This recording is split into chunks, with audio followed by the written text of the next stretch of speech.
À la lisière des vastes savanes de l'Afrique de l'Ouest se trouvait un petit village ombragé par d'innombrables arbres verdoyants. Ici, une communauté vivait en étroite communion avec la nature et ancrée dans ses traditions. À la tombée de la nuit, les histoires racontées par les anciens résonnaient sur la place du village et les enfants s'endormaient, bercés par ces contes. C'est dans ce village qu'Abeni est née. Dès sa naissance, elle prouvait qu'elle était la filleule d'une femme forte, étant déposée dans les bras de sa mère lors d'une nuit où la pluie tombait en bénédiction sur la terre. L'enfance d'Abeni s'écoulait comme celle des autres filles du village, apporter de l'eau, travailler dans les champs et apprendre à cuisiner. Sa mère lui disait chaque matin « Une femme doit être fidèle à sa famille et à sa communauté ». Pour elle, la plus grande vertu d'une fille était de devenir une bonne épouse et mère. Cependant, chaque fois qu'Abeni entendait ces mots, elle ressentait davantage l'étouffement intérieur qui l'habitait, car dans son cœur, une toute autre flamme brûlait. Au fil des jours, les rêves d'Abeni grandissaient. Pendant que les autres filles du village espéraient de se marier jeunes et avoir des enfants, Abeni voyait plus loin. Elle ne voulait pas être seulement l'épouse d'un homme ou la mère d'un enfant. Elle aimait les livres, la connaissance et l'apprentissage. Elle avait caché un vieux carnet trouvé dans le coin d'une petite échoppe de potier. Et chaque nuit, à la lumière de la lune, elle s'efforçait d'apprendre les lettres. Elle avait des rêves que les anciens ne pouvaient pas voir. Elle allait lire et un jour, se tenir sur ses propres pieds. Cependant, la vie au village n'était guère accueillante pour ceux qui pensaient comme elle. Sous l'ombre des traditions, il n'était pas bien vu qu'une jeune fille pose trop de questions. Sa mère voulait qu'elle apprenne à bien s'occuper des tâches ménagères pour devenir une bonne épouse. La nuit, alors que les femmes du village se rassemblaient autour du feu et chantaient, Abeni murmurait des mélodies différentes en son fort intérieur. Elle se disait à chaque fois « La vie doit être plus que cela ». Elle ne savait pas encore comment y parvenir, mais elle était certaine qu'un jour elle sortirait de ce petit village et tracerait son propre chemin. Un jour, un enseignant venu de la grande ville arriva au village. Il devait apprendre à lire et à écrire aux enfants. Pour Abeni, c'était une opportunité. Rassemblant tout son courage, elle demanda la permission à sa mère. Sa mère s'y opposa d'abord, mais en voyant la détermination dans les yeux d'Abeni, elle ne put lui résister. « Mais ne te laisse pas emporter par tes rêves », avertit sa mère. Les femmes existent pour maintenir leur famille. Pourtant, Abeni fit semblant de n'avoir rien entendu. À chaque cours, elle ressentait l'excitation d'apprendre et de découvrir de nouveaux mondes. Les lettres devenaient des mots et les mots se transformaient en phrases et qui lui ouvraient des horizons inédits. Plus elle lisait, plus sa flamme intérieure grandissait. Son enseignant remarqua son talent et lui proposa de l'envoyer dans une école de la ville. Mais pour le village, c'était un grand scandale. Il était inacceptable qu'une jeune fille reçoive une éducation, surtout qu'elle parte du village. Les commérages commencèrent à circuler. « Abeni dépasse les bornes », disaient certains. « Elle nous fait honte », chuchotaient d'autres. Mais dans le cœur d'Abeni, il y avait du courage au lieu de peur. Elle se tourna vers sa mère et lui dit « Je vais me frayer un chemin, maman. Je ne resterai pas bloquée dans ce village. » Sa mère, réprimant ses larmes, prit Abeni dans ses bras. La quitter était difficile, mais elle savait qu'Abeni, pour elle-même et pour toutes les femmes, pourrait devenir une lueur d'espoir. Ainsi, Abeni prit la route de bonheur aux premières lueurs du matin. Un monde inconnu s'ouvrait devant elle, mais les rêves qu'elle portait dans son cœur ne l'abandonneraient jamais. La vie en ville ne fut pas facile pour Abeni. Cependant, avec l'aide de son enseignant, elle parvint à intégrer une école et commença son éducation. Peu à peu, elle se fit un nom grâce à ses réussites. Pourtant, une ombre s'annonçait sur sa vie. L'amour, Abeni tomba amoureuse de Malik, un homme respecté dans la société qu'elle avait rencontré à l'école. Mais cet amour était interdit. Malik venait d'une famille influente et la sienne ne considérait pas Abeni comme une épouse convenable. Malgré cela, il ne pouvait échapper aux griffes de cette passion défendue. Votre abonnement à notre chaîne, vos appréciations et vos commentaires nous donnent de la force. Ils constituent la partie la plus précieuse de ce voyage.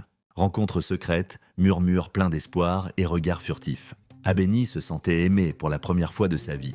Pourtant, l'amour n'était pas toujours une douce histoire. Un jour, elle reçut une nouvelle qui allait changer sa vie à jamais. Elle était enceinte. Cette nouvelle l'entraîna dans un grand dilemme.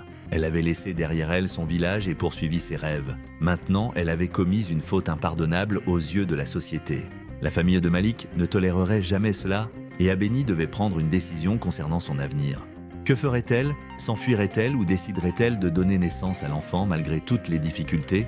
Alors que son instinct maternel grandissait de jour en jour, la vie lui offrait le plus grand défi. Ses rêves d'éducation semblaient s'évanouir. La famille de Malik ne pourrait jamais accepter cette relation.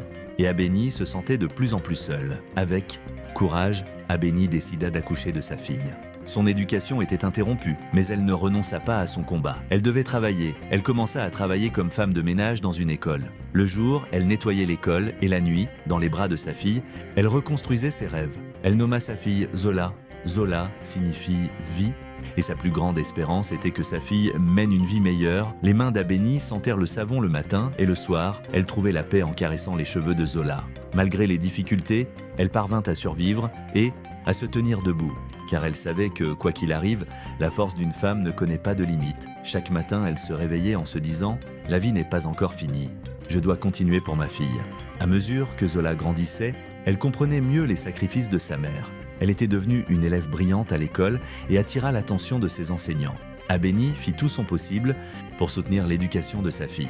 Au fil des ans, Zola réussit à obtenir une bourse pour aller à l'université. Grâce à la foi de sa mère et à sa propre détermination, elle étudia le droit et se hissa finalement sur ses propres pieds. Maintenant, elle était une femme forte et sûre d'elle. En tant que conseillère juridique, elle luttait pour les droits des femmes et la justice. En tant qu'enfant ayant grandi dans la pauvreté et sous la pression sociale, elle aidait maintenant d'autres femmes à faire entendre leur voix. Lorsque Zola pensa aux douleurs traversées par sa mère, elle réalisait combien elle l'avait élevée avec force. Maintenant, elle réalisait les rêves de sa mère, luttant pour que les femmes puissent tenir leur place dans la vie. Un jour, plongeant dans les bras de sa mère, elle lui dit « Maman, c'est grâce à toi que je suis là. Ta force a éclairé mon chemin. » Les yeux remplis de larmes, Abeni regarda sa fille. Voir les succès de son enfant, qu'elle avait élevé dans la difficulté, était inestimable.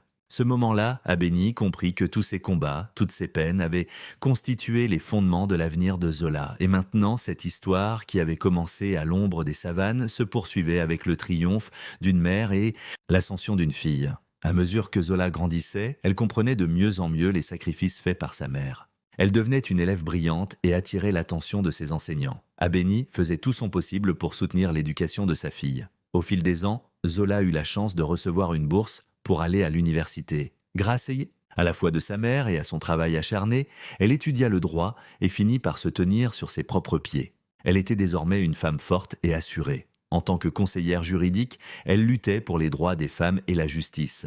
Ayant grandi dans la pauvreté et sous la pression sociale, elle aidait désormais d'autres femmes à faire entendre leur voix. Cependant, sa vie changea à nouveau avec le décès de son père. L'héritage de son père lui revenait, la famille de Malik l'avait rejeté pendant des années, mais maintenant, toute la richesse lui était laissée. Zola envisageait d'utiliser cet héritage pour offrir une meilleure vie à sa mère. Mais dans la vie, rien ne se passe comme prévu. Zola entama une grande histoire d'amour avec un homme nommé Kwame. Kwame était beau, séduisant et charismatique. Au début, son attention chaleureuse et ses mots impressionnants conquirent le cœur de Zola. Cependant, Zola ne se rendait pas compte que Kwame était en réalité attiré par sa richesse et son pouvoir. Sous le masque de l'amour se cachaient des plans égoïstes. Kwame manipulait subtilement Zola pour s'emparer de l'héritage qu'elle possédait, tentant lentement de la contrôler après avoir gagné sa confiance. Kwame était en fait engagé dans une relation secrète avec une autre femme. Son but était de mener une vie confortable en utilisant la richesse de Zola, puis de continuer sa relation avec l'autre femme. Il ne cessait de lui murmurer des mots doux, tout en méprisant sa mère Abeni et en lui montrant du manque de respect. « Des femmes comme toi gagnent leur vie uniquement en nettoyant les maisons des autres », disait-il en se moquant d'elle, transformant le passé de sa mère en une source de honte. Cependant, quelqu'un qui admirait Zola en secret était Dayo. Dayo connaissait Zola depuis son enfance. Il était fasciné par sa force de caractère, son intelligence et son esprit combatif. Mais Zola, absorbée par Kwame, ne voyait pas Dayo. Pendant qu'elle était prise dans le faux amour de Kwame, l'amour véritable se trouvait juste devant elle. Dayo était en réalité assez riche, mais n'avait jamais caché sa fortune à Zola. Il l'aimait telle qu'elle était et ne voulait pas que sa richesse influence leur relation. Pour ne pas manquer de respect à l'homme qui était entré dans sa vie, il avait préféré rester en retrait. Cependant, un jour, il fut témoin du manque de respect que Kwame avait envers Abeni. « Des gens comme toi vivent seulement des miettes que les autres laissent », dit-il d'un ton méprisant, et la patience de Dayo fut mise à l'épreuve. Jusqu'alors, il était resté silencieux, mais il ne pouvait plus se taire. Sans hésitation, il marcha vers Kwame et lui donna une leçon sévère.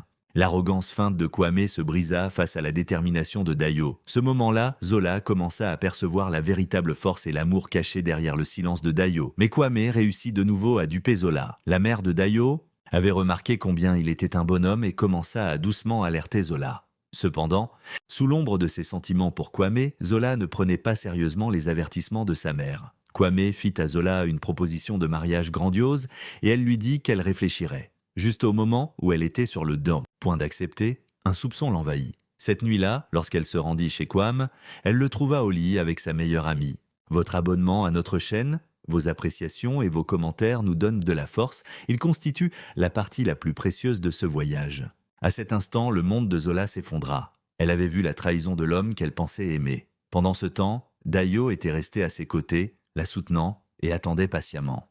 Pendant 8 mois, il garda silencieusement son amour pour elle. Mais au fil du temps, il pensa que Zola ne lui rendrait jamais ses sentiments. Avec un sentiment de désespoir dans son cœur, il décida de tracer un nouveau chemin et de partir à l'étranger. Le départ de Dayo laissa un grand vide dans la vie de Zola. Au départ, elle pensa que tout resterait le même, mais avec le temps, elle réalisa qu'apprendre à vivre sans lui était bien plus difficile qu'elle ne l'avait imaginé. Elle comprit à quel point elle appréciait sa patience, son amour et son soutien. Zola ne pouvait plus lutter contre ses sentiments. Elle aimait Dayo et voulait le récupérer. Une fois la décision prise, elle se mit immédiatement à la recherche de Dayo. Elle demanda de l'aide à ses anciens amis pour savoir dans quel pays il se trouvait. Après plusieurs jours de recherche, elle apprit que la famille de Dayo organisait une cérémonie de fiançailles traditionnelle pour lui. Terrassée par cette nouvelle et remplie de la peur de perdre, Zola en prit une action impulsive guidée par l'amour qui brûlait en elle. Dès qu'elle eut appris cette nouvelle, elle agit sans tarder. Sans prévenir personne, elle monta dans un avion et se dirigea directement vers la maison de la famille de Dayo. Une grande salle, des gens élégants, des vêtements raffinés. Lorsque Zola entra, tous les regards se tournèrent vers elle. Cependant, la seule chose qui comptait pour Zola était de retrouver Dayo. Alors qu'elle cherchait des yeux dans la foule, son cœur battait la chamade. Lorsque Zola finit par apercevoir Dayo, tous ses doutes disparaissaient. Dayo, étonné, resta figé sur place en la voyant. À cet instant-là, les sentiments qui avaient été enfouis depuis des années lui apparurent dans ses yeux. Cependant, l'attention de Zola fut attirée par une jeune femme élégamment vêtue qui se tenait à côté de Dayo. Elle ressentit un étrange malaise, mais cette fois, elle ne céderait pas à ses peurs. La famille de Dayo parlait avec la jeune femme pour l'introduire. L'estomac de Zola se serra, mais elle ne voulait pas reculer. Elle rassembla son courage, prit une profonde respiration et parla d'une voix déterminée. « Dayo, s'il te plaît, tu dois me parler. » Des murmures s'élevèrent dans la salle. Tout le monde regardait avec étonnement. Dayo se retourna vers sa famille avec un léger sourire, puis prit une profonde respiration. « Un instant, dit-il. » Alors que ses yeux se concentraient sur Zola, tous les bruits de la foule semblaient s'évanouir. Il s'approcha lentement d'elle, et lorsque son regard croisa celui de Zola, il sentit son cœur battre rapidement. Ses émotions complexes commençaient à refaire surface. « Dayo, dit Zola d'une voix tremblante, je veux te confesser la vérité que je gardais dans mon cœur, je t'aime.